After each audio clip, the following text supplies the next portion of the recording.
COVID is not only changing the way people work today, but it's liable to have an impact on how people work forever. Is it also going to impact the way we educate generations to come? Are classrooms a thing of the past or the wave of the future? Welcome to BexarCast. I'm Randy Langford, and this is BexarCast, a weekly interview with business, political, education, and nonprofit leaders. We're examining the relationships between all four and how each one benefits from the success of the other three. Lisa Cunningham was appointed interim executive director of the San Antonio Education Partnership in January of 2019 and was ultimately named permanent executive director this past summer. She adamantly believes in the enormous power education holds as the ultimate societal equalizer. Lisa is a member of several local civic organizations and serves as a mentor for high school students and holds multiple certifications in nonprofit leadership, fundraising, and non-fatal strangulation prevention. She's currently pursuing her master's degree in public administration at UTSA. She lives in San Antonio with her two daughters, Madison and Haley, and their tiny rescue dog, Charlie. Lisa, thanks for joining me. I appreciate you being here. Thank you for having me, Randy. Oh, my pleasure. Glad to see you. So, a year into your service as the executive director of the San Antonio Education Partnership, here comes COVID. Well played. Nicely done. Yes, I like to keep things exciting. Maybe a little too exciting. Maybe. Obviously, the pandemic has had an enormous impact on education in the short term. Everybody this year, 2020, is just making it up as they go along pretty much. But what about long term? Do you see changes in the way education is going to be delivered going forward? Oh, absolutely. I think that, like you said, we're all kind of grappling right now and grabbing at straws and doing our best in every moment. But I think that schools have really had to pivot quickly back in March and then make adjustments as the crisis drug on and uncertainty loomed. And I don't think we have a full grasp yet, and probably won't for a long time, on the full extent of the impact on our students and future generations even. This is really rocking our world now, and it doesn't, I don't think, have much hope in really rectifying anytime soon. So Right. we really need to all be buckled up and prepared for what's coming. We're looking at least the next school year before At we have least. any Oh, semblance of reality. You mentioned the uncertainty factor, and that's kind of been on my mind lately. Is the anxiety issue that, are we going to go to class today? Are we not going to go to class today? Is it safe to be in class? How do I do this online? What kind of impact does that have on both the teachers and the students? Well, it's absolutely impacting, kind of where we can rest and just have peace is in what is predictable, right? And this past year has showed us that anything predictable is really no longer something we can rely on. And so I think we're seeing a lot of impact on folks' mental health. This is across the board, with students who were, maybe they were struggling already or newly struggling because of the pandemic. Families are grappling and, facing unemployment or underemployment.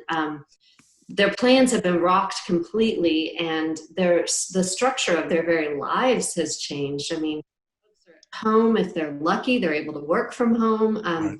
Some are not so lucky, and they need to be out in the elements. And so, yes, like you said, that stress it's taxing and wearing on everybody across the board. And I think that the setbacks we're going to see in education with our students losing time and effectiveness because of the virtual platforms, I think we're also going to see significant repercussions with our mental health. Right. And I've seen the story on the news about the virtual classrooms and the way education is operating right now, that students are falling behind and grades are reflecting that, and especially special needs kids. and you just have to say this is nobody's first choice.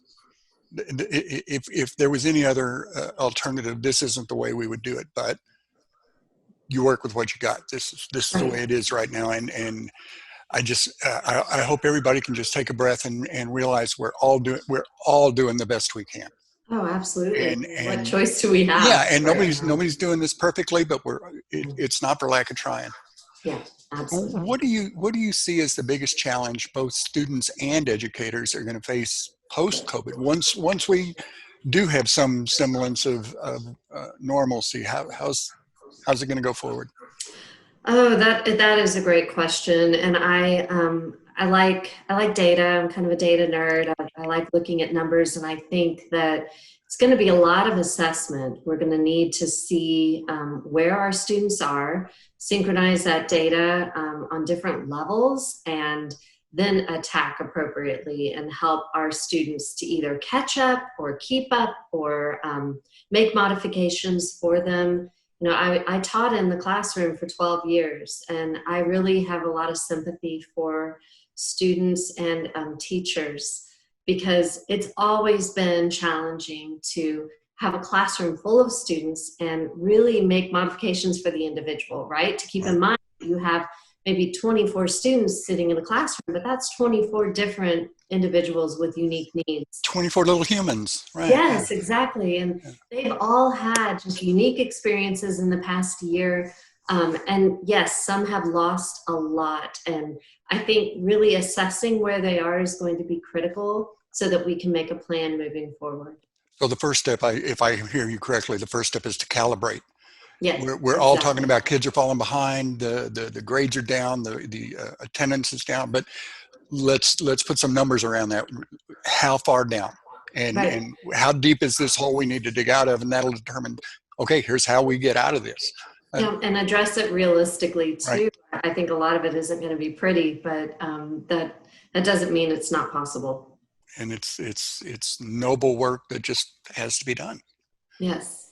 Now, I am neither a parent nor an educator, but I want to help. So what can people like me and people who are parents, how can they help us get the educational program back on the rails? Oh, sure. Well, and first of all, thank you, because it really is a team effort across many, many, many different platforms. And it's not just the schools. I mean, schools need families as much as families need schools, and nonprofit and public support. We live in a city that is extremely supportive of education, evident by the recent passing of the Pre-K for SA initiative and the Ready to Work initiative in this past election. So that is absolutely heartening, and it brings me great hope when I think this is so insurmountable. It's not. We can work together.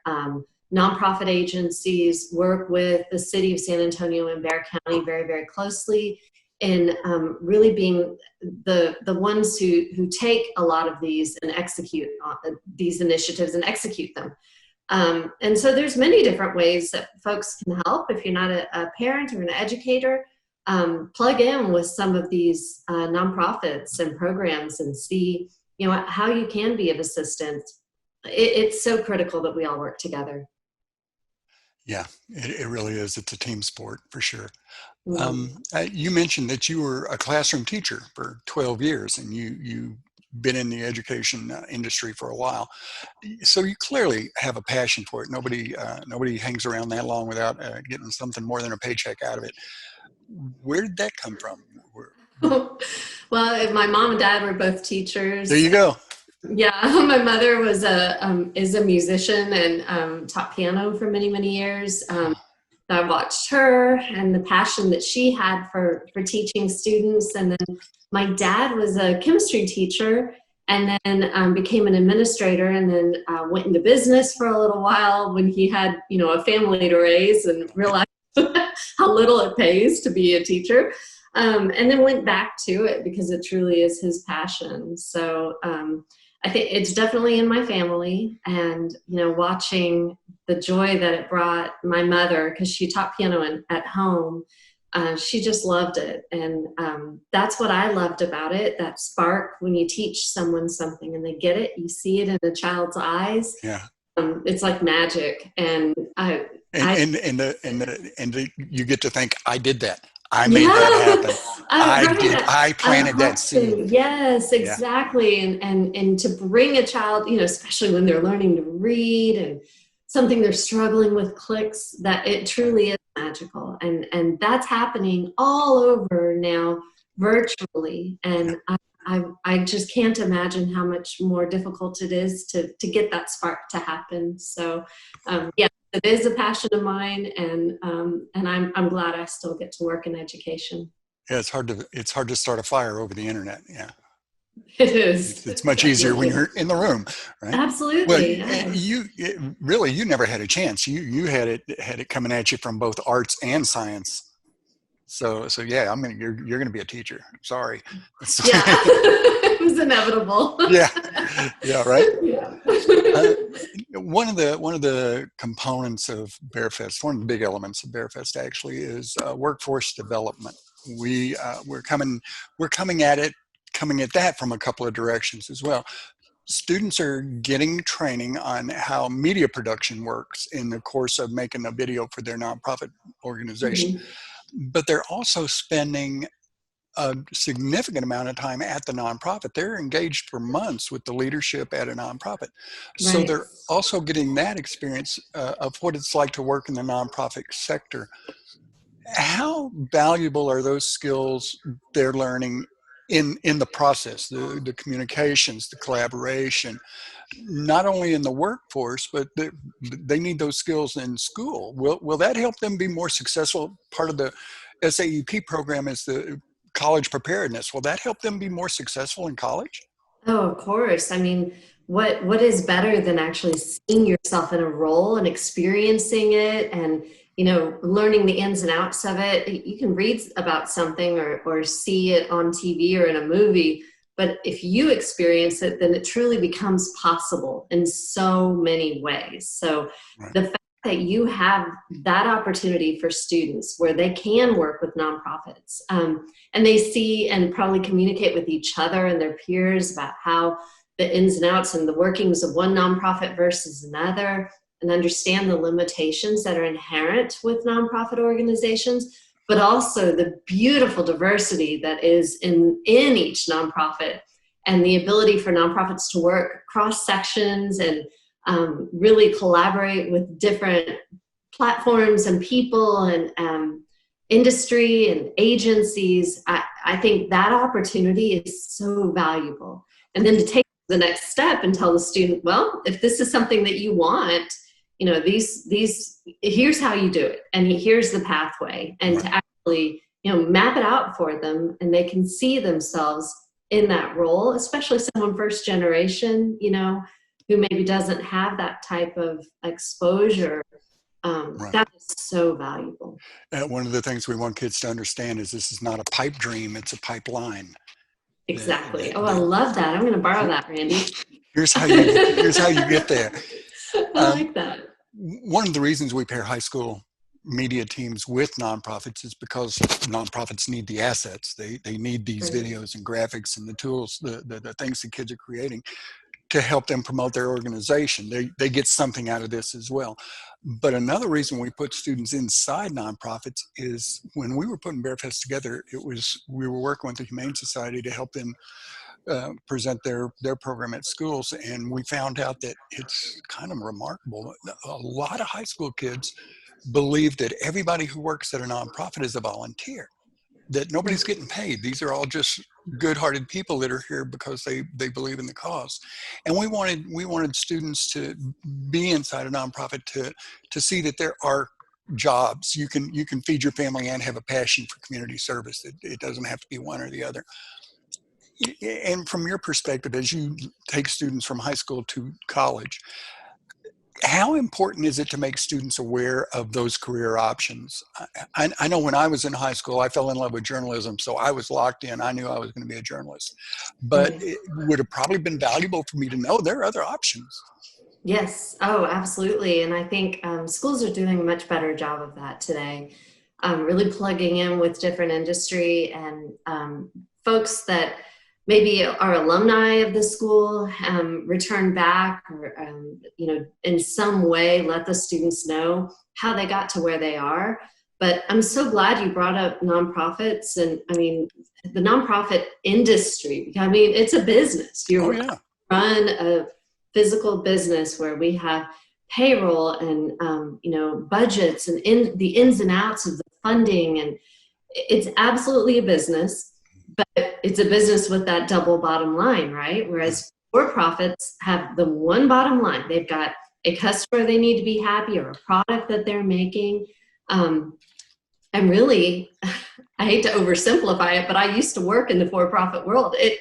When I think about that compared to what nonprofits do, it's night and day. But at the same time, at the end of the year, I need to make sure that we still have money in the bank. So nonprofit really is almost counterintuitive. We're not a nonprofit. We need to make money so that we can pay our people and keep working towards advancing our mission.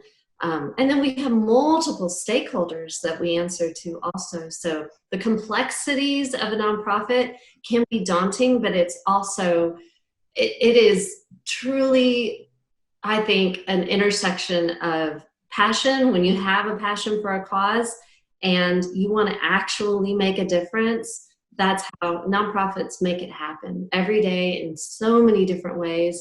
And letting kids know about that and like you get to let them experience it, I think it's just so valuable.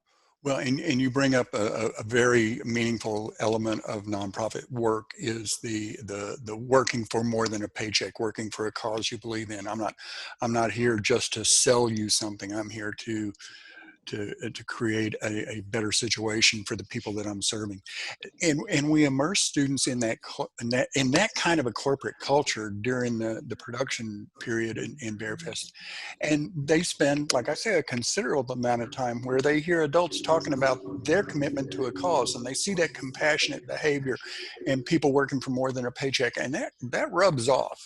Kids are, we're all role models. Kids are watching. And that seems to work two ways. That corporate culture element seems to work two ways. It makes the students more compassionate about their work and more passionate about the company they work for, but it also makes them hold their employers to a higher standard. If you're just here to make money with no underlying service value in the equation, then I'm out. Does that prepare them? Does that make the students better employees or worse? Oh, I think so. Yeah. And I think that our younger generation today, they do want more from their job experience. Gone are the days where we sign off with an employer right out of high school and then end up retiring from that same employer 50 years later, right? And the cradle to grave days are gone. Oh, it doesn't happen anymore. I mean, there's so many different iterations in someone's life of careers, right? And take mine, for example. I was a teacher and then I went into business and then I went into the nonprofit world because that's where my heart was pulling me. And today's youth want more. They want more from their employer. Like you said, they're holding them to higher standards. They hold themselves to higher standards. And they see the potential that, we can all truly make a difference if we work together and work and inform our decisions by pulling in multiple parties and collaborating and using the resources that we have. I really think that students do and have become better for it, not just as employees, but better people. Right. Yeah. And that's kind of the point is no matter where you work or what your profession, you're still a member of society. Right. So be a worthwhile one. What is that old saying? Whatever you are, be a good one. Yeah. Right. Yeah. Lisa, thank you so much. I don't want to take up all your time. You've been very generous, and thanks for your insight. Thanks for your time. Thanks for what you do in the community. Thanks for all you do for students. Obviously that's a soft spot of mine, and I'm proud to have you know my name. Well, likewise, Randy. Thank you so much. My pleasure. Take care.